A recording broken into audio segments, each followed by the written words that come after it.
Greetings and welcome to this special edition of the Transform to Lead webinar podcast series. I'm your host, Bala Anantarama, Executive Vice President, Business Strategy at ICCG. Today's episode is curated specially for the mid-market business enterprises, many of them family-owned or founder-led, while looking for a clear path for sustainable growth. Our theme today is Win Tomorrow, Today, the Power of Strategic Planning, a practical guide to strategic planning for growth-oriented businesses. I'm so honored today to be joined by my very dear friend, philosopher guide, Steve Finkelstein, co-founder and senior partner at Experience on Demand. Steve, a veteran strategist, professional facilitator, and a co-author of Execute to Win, a very popular business book that is co-authored by Steve. Steve has helped over 500 companies define, refine, and execute their strategic plans with results that speak for themselves. He's an expert in strategic planning and business execution. Steve is the strategic planning practice leader at Experience on Demand.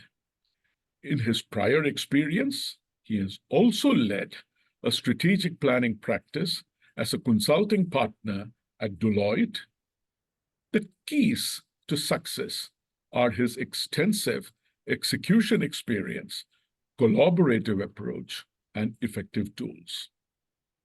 Steve is also a professional facilitator and is a member of the Leadership Strategies Elite Core Facilitator team. He uses his engaging, interactive, and results-driven facilitation skills to achieve workshop objectives to help businesses gain ownership, commitment, and accountability for results.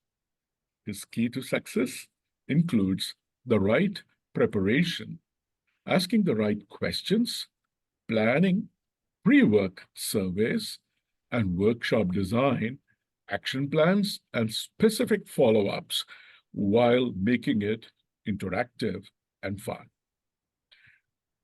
Having said all this absolutely inspiring thoughts about Steve, we at ICCG had the privilege of working alongside Steve and his partner for a very large mid-market, third-generation, family-owned, fast-growing industrial manufacturer with global presence, revenues nearing $1 billion. The engagement was to guide them in their strategic planning and execution process, leading to also supporting this client of ours in their business process optimization initiative and enterprise software selection and implementation strategic initiative. Steve has helped many similar mid-market businesses in their journey of strategic planning and beyond. So Steve, thank you so much for giving us the gift of your time today. To get us started, Steve, today, this is such a critical topic, let's start with why strategic planning in the first place? Is there a cost of no strategic planning?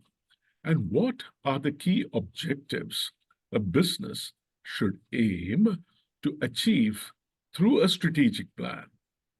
Steve, your thoughts, sir? Paula, thanks for the introduction, and thanks for the question. So why should we do strategic planning? The real question you want to ask yourself is, are you running your business or is your business running you? A favorite quote by Vince Lombardi is hope is not a strategy. And so what we want to do is make sure we're not reacting to the future, but being proactive. And that's really the difference between strategic planning and not planning. You don't want to continue to put out fires. You want to prevent fires from occurring. And the key to strategic planning is preparing and executing. And if you do that, your hopes and dreams will turn into results.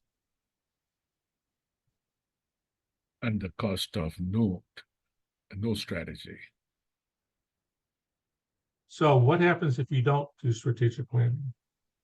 The cost of not doing strategy is kind of being blindfolded playing a game of chess. You miss your opportunities for growth. You waste your resources focusing on the wrong things. Your profitability and growth is at a lower level.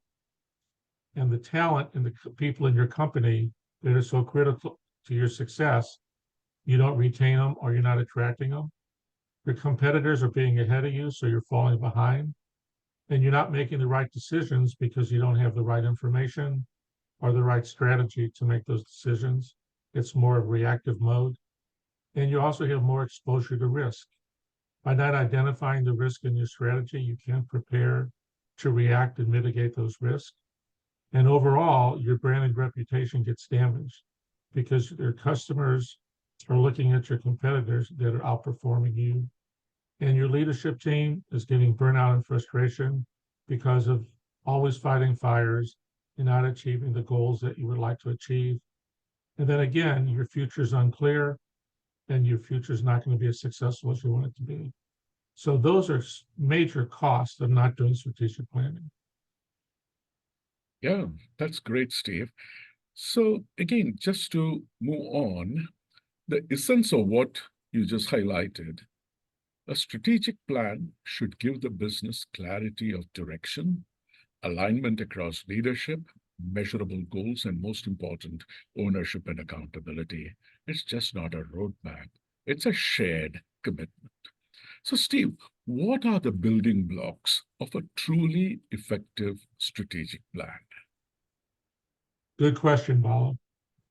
At the top of the pyramid is your vision. Your vision is the future state. It's what you choose to be. It's the outcome of your mission. Your destiny is by choice and not by chance. A strategic plan and your vision is not a forecast. It's your choice. You choose to be a certain type of company.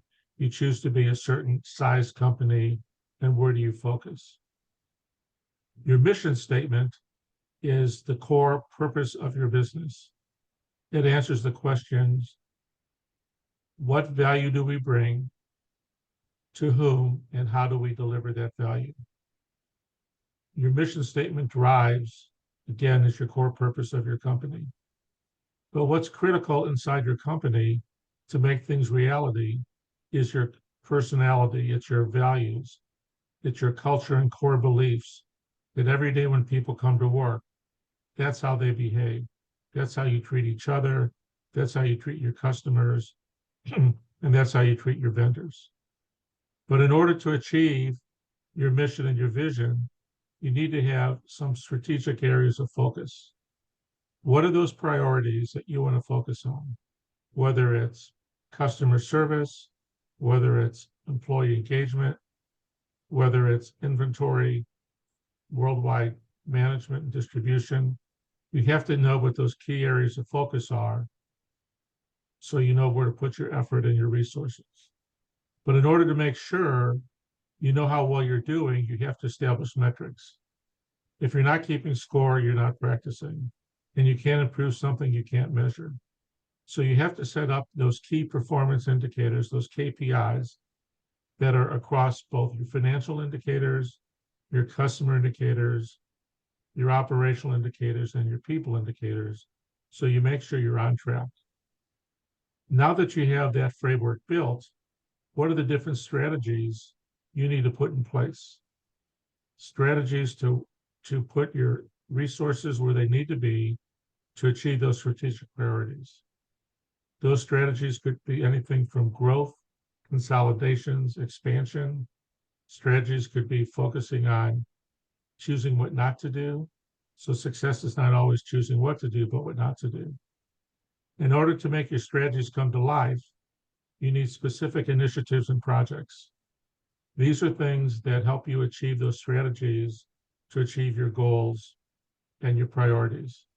So a project could be employee recruiting and retention. It could be customer recruiting and retention of sales. It could be inventory management. Another strategy could be improving technology. So those kinds of strategies or projects support your strategies to achieve those goals and initiatives. Great.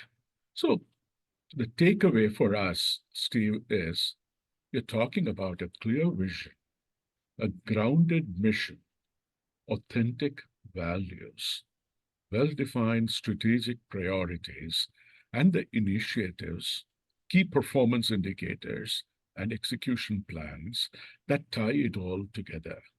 They are just buzzwords. They are the foundation of a disciplined growth. How can we walk now forward through the key differences between creating a strategic plan and executing it successfully, Steve? Great. Good question. So a lot of times when people, and I get calls, they say, I want a strategic plan, which is really focusing right here. But the key, as you said earlier, it's preparation and execution to make your vision and your hopes a reality. The strategic planning process and execution process starts with strategic thinking. So how do you get to understand what the future could look like? What are the key trends, the competitive trends, environmental trends, technology trends, employee trends, social trends, regulatory trends? What are those future trends, and how do those trends impact your business in a positive and negative way? What are your strengths and weaknesses, opportunities, and threats?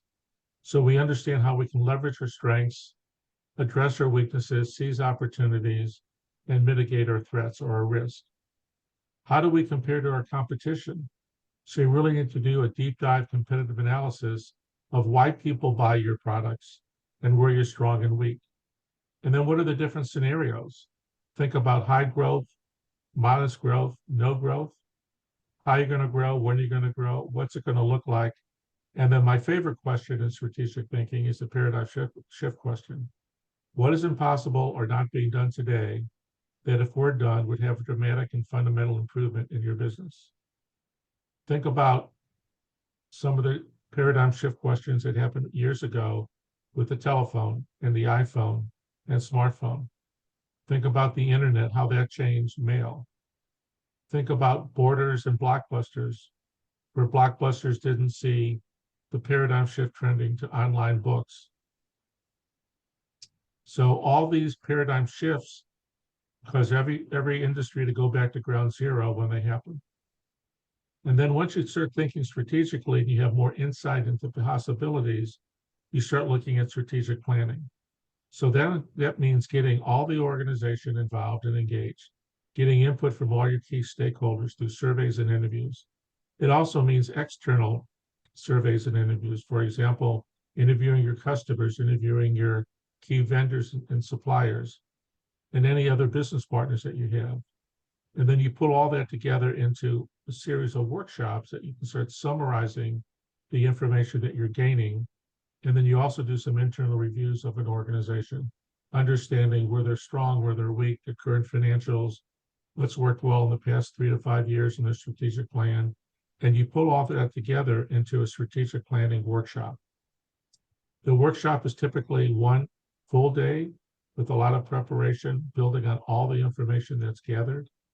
And then you develop your mission, your strategic plan, which is that pyramid that I showed earlier, your mission, your vision, your values, your strategic goals and priorities. You build consensus on those, establish ownership and accountability. What are those key performance indicators, your KPIs, the strategies going forward, and the strategic priorities and goals to achieve those. Once that's done, the work really begins. Then you have to start your strategic execution. What are your detailed project plans for each strategic priority and goal there'll be a series of projects, actions, assign responsibilities to those actions, and dates for commitment. And this establishes ownership again and accountability. And then for governance, with disciplined project management, you're going to have weekly status reports, you're going to have monthly board meetings, you're going to have dashboards and KPIs on a weekly, monthly basis to monitor your progress and continue to monitor that plan to continue moving forward.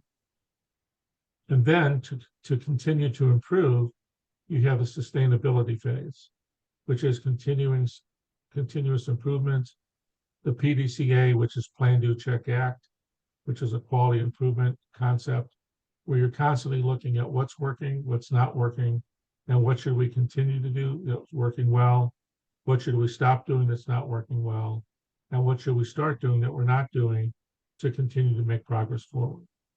And so that's the real 5 steps to not just a strategic plan, but the whole planning process and execution with ongoing sustainability. This is a great insight, Steve. And again, as a key takeaway, so clearly, strategy without execution is like hallucination, they say, right?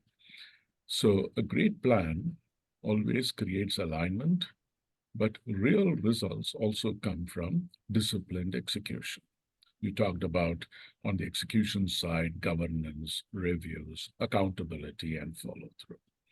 I also like the way you said right in the middle of your presentation, there is that strategic plan, but there is work to be done before you get down to the strategic plan, starting with that external and internal reviews, internal gathering these stakeholders' inputs, conducting facilitated workshops, define some of the core elements, and then finalizing a roadmap with ownership and key performance indicators. So that kind of an outline that you presented really presents the whole picture of what goes into creation of a solid strategic plan, which enables quality execution through and through. Thank you for that, Steve. So how long typically does it take? I completely understand, depending upon the size of the business, the complexity that it involves, it could be, but how long does this process usually take for a typical growing business? And maybe we can just, get a yardstick there in terms of, more importantly, the activities that go behind this, and then outlining a timeline against that. Steve, your thoughts? So to complete those phases, and let's just start with the strategic thinking and the strategic planning phase, where you're doing surveys, interviews, both internal and external, you're establishing metrics and doing some external best practices.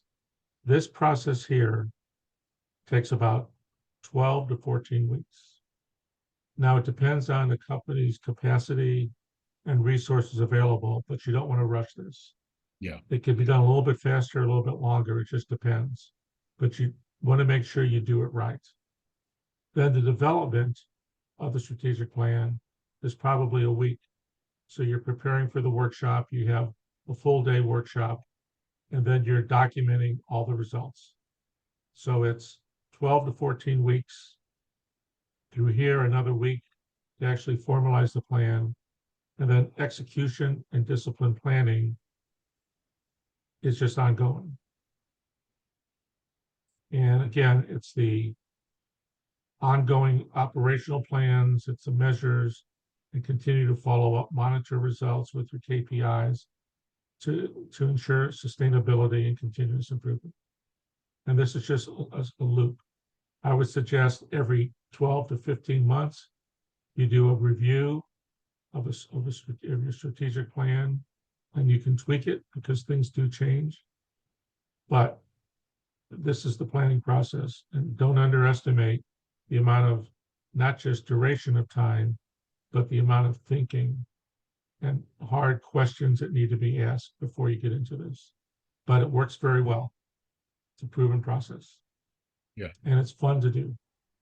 Absolutely. I've seen you in action, Steve, and you really make it fun. I appreciate that. That's great. Yeah. And therefore, if we were to look at what great strategic plans have in common, what makes really a strategic plan successful? So after 30 years of experience plus doing this for all size companies, globally, locally, and just US wide, these are the characteristics of those plans that get implemented and achieve results. There's 9 major focus areas.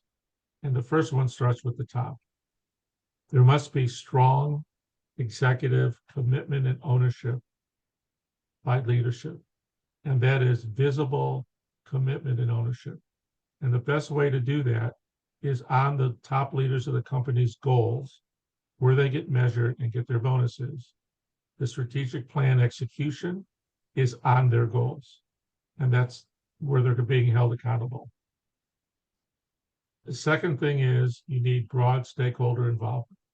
So if impact the change process and to get people to be change agents and not resistors at the very beginning and ongoing throughout the whole process, both at the beginning and ongoing execution, they need to be engaged.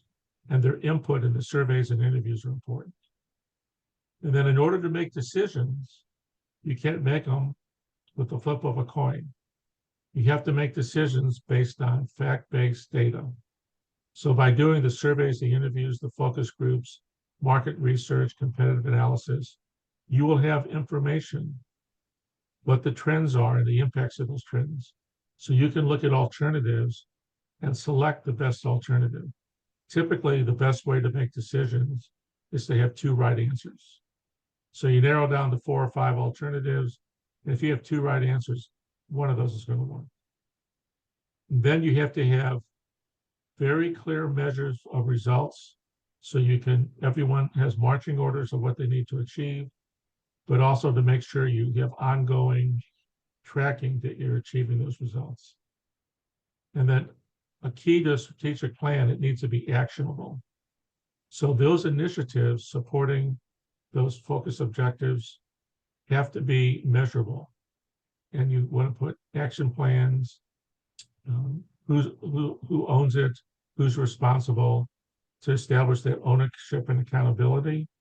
And then you need the resource alignment.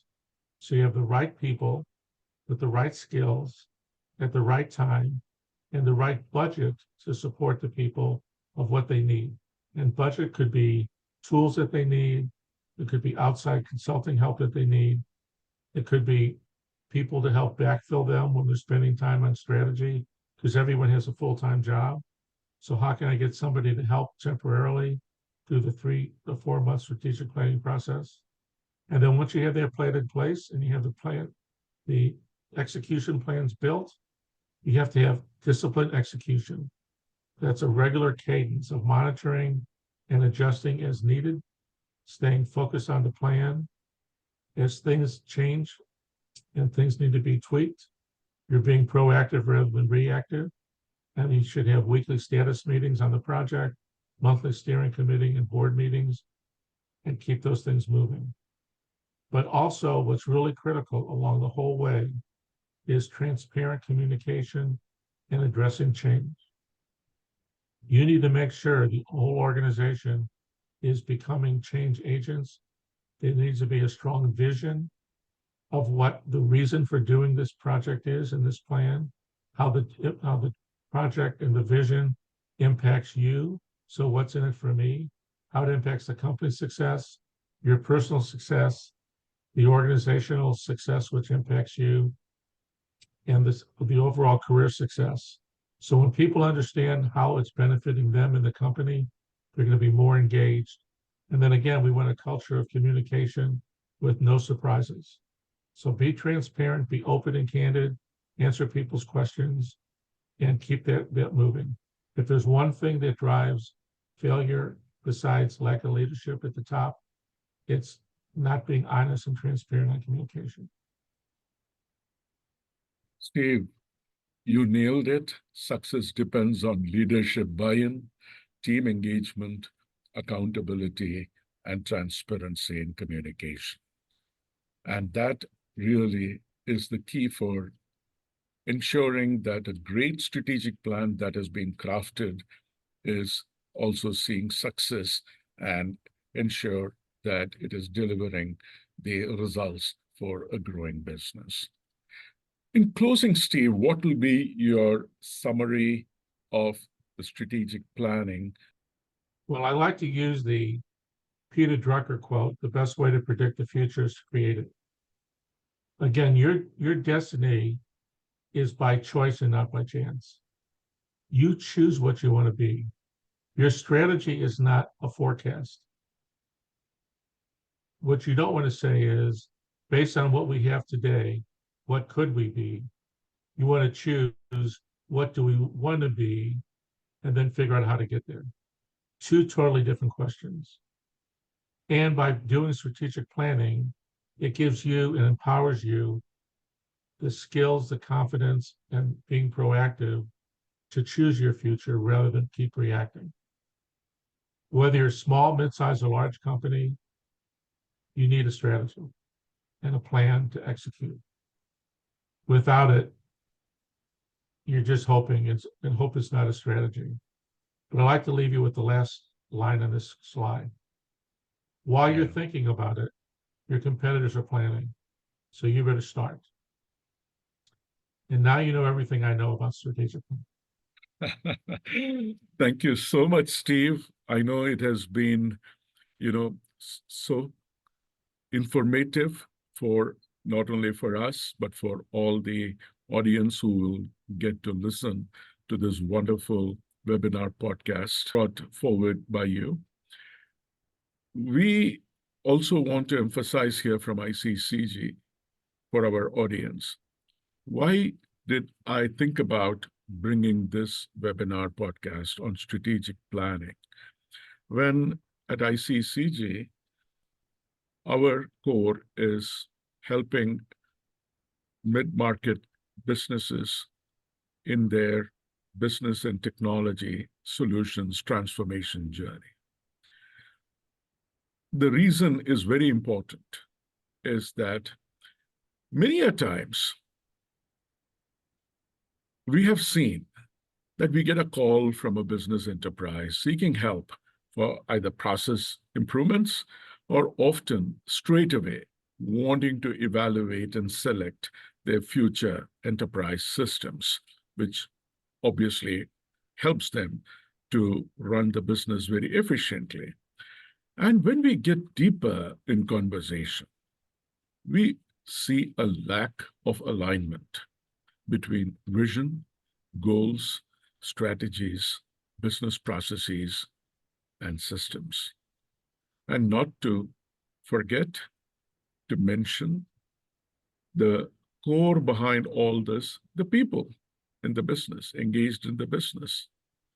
So, Steve, we really see great value in businesses getting back to the drawing board and revisiting or putting in place the strategic plan, the way you defined it, and fine-tune or arrive at the strategic initiatives that will drive all other investments, including the business process improvements and system-led transformation initiatives. So that's the connect for us at ICCG as a message that we want to communicate out there to our mid-market clients, not to underestimate the importance of having a sound, well-crafted strategic plan and align everything else to obviously deliver to the results that the business is having a vision for. So thank you once more, Steve. Appreciate your time. Appreciate all the wonderful inputs you have shared. And till we meet again next time, to all our audience, mid-market businesses, let's lead with purpose and transform to win. Thank you, Steve. Thank you.